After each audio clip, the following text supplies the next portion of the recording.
Avui us explicaré un conte que es diu El peixet d'or. Uau, el peixet d'or. Sé perquè ja sabia. Jo també. Jo sé perquè és un peixet. No ho sabia. No ho sabia. Jo sé perquè el peixet d'or.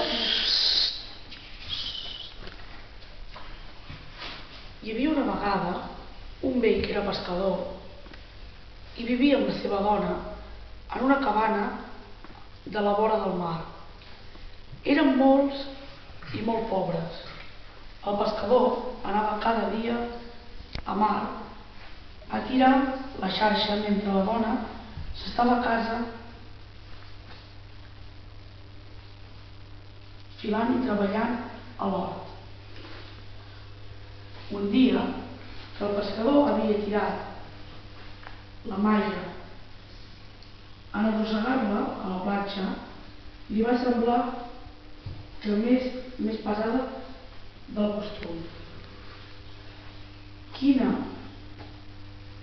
seria la seva sorpresa en veure que no hi havia res més que un peix tot d'or. Sense que el pescador tingués temps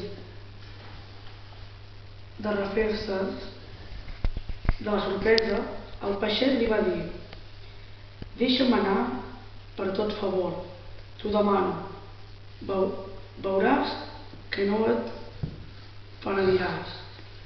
Demana'm a canvi el que vulguis i satisfaré els teus desitjos».